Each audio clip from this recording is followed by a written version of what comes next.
weekend. Ira Epstein with your Linn Associates weekend wrap-up of your SPDR ETF videos for this Friday, and we're at the June 10th time frame, 2020. Now, in the weekend edition, all we look at are weekly charts. And the idea there is for the longer-term trader. I might even start a service for it, the way that I can cover all the 35, 36 charts on the other service, because I do get people that go that the daily is too much for them in terms of the in and out trade, and they want something a little longer term. This is one of the ways to do that. Over the week, what we saw is the dramatic rise in COVID-19 cases, and the stock market doesn't care. It just keeps climbing away, as you're going to see. And the reason for that, especially in the QQQ and the XLK, is people are pricing in the new world. Tale of two cities, the old way of doing things, the new way of doing things, and this is the way of the future until you get COVID-19 wrapped up with the treatment and or vaccine. And of course, the trail of that won't leave the way that we did business in the past the way that it is today. Let's go right to the chart action. This is what you call a market that hasn't looked back on a weekly chart since March, all up to basically new highs. When we take a look along the road, we can see that we've had breaks where you've had the pattern of higher lows, higher highs. Entry points, if you will, in the market. The market has stayed over the 18-week average, so the buying area that I can just almost tell you it would have come in back here. You've never come back to the 18-day average of closes, and the resistance in the market, it still hasn't been hit. It's all the way up at the Bollinger Band at 112.42. Now, there are other numbers that it's hit along the way, window envelopes, but we don't show that on this particular study. When we look at momentum, still pointing to the upside. And remember, on weekly charts, we don't look for overbought, oversold. It's momentum up, down, or sideways. Momentum up, the bias up since you're over the 18-week average, trend up. To break the current uptrend, you'd have to take a 131, and you still have the 112.42 area as a target. It's only $4 away now. In XLI, you have a pattern of a higher lows, higher high. You rallied into the resistance point of the 100-day average and the 200-day average. You've settled back. Even if this market takes out right here 65, 63 and gives you a pattern of a lower high, lower low, the key will be to close under that 18-day average. If you don't, it's no more than a correction. What about right here in terms of, are the pros buying? They probably are, with stops under that number. What about in the energy sector? Well, different. We had an uptrend, and you can see it right through here, higher lows, higher highs, that never was able to get up to the upper Bollinger Band. It corrected and pulled back to the 18-day average, where on the pattern, you still have the higher lows, higher high pattern. Now the market is backing off a little bit. Today's low at 34.24, this low for the week, now gives you a lower low and a higher high. So the uptrend without this week was higher lows, higher highs. That ended. You're now more in a trading affair than anything else.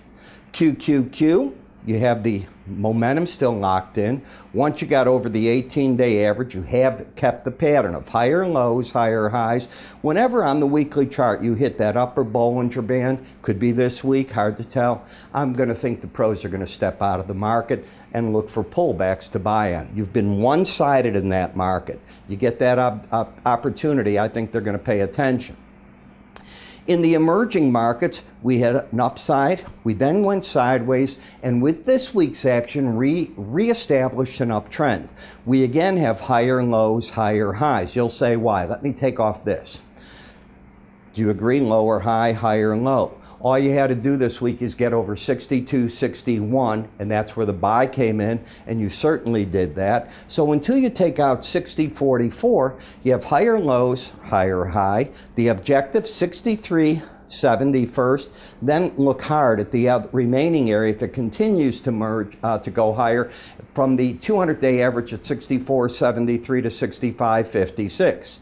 The gold market, momentum up, the bias up, the market's just moving out. I wish I could tell you you have that ideal pattern of higher lows, higher highs, but you don't. In GDX, the market trend broke the correction when you got back last week, taking out that high.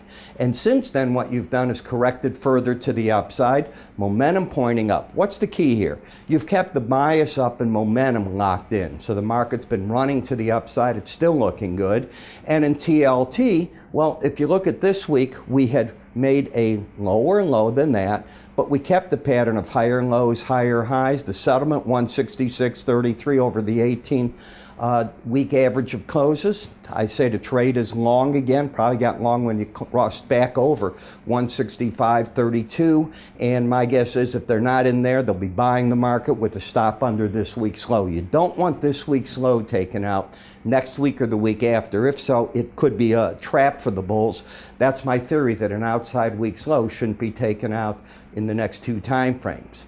In the euro currency, I see bullishness, higher lows, but I also am tempered.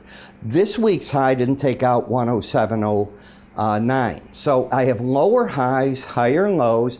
Battlegrounds, the 100-week average of closes in the green. You have an upside bias, momentum pointing up. You need to get over 107.09.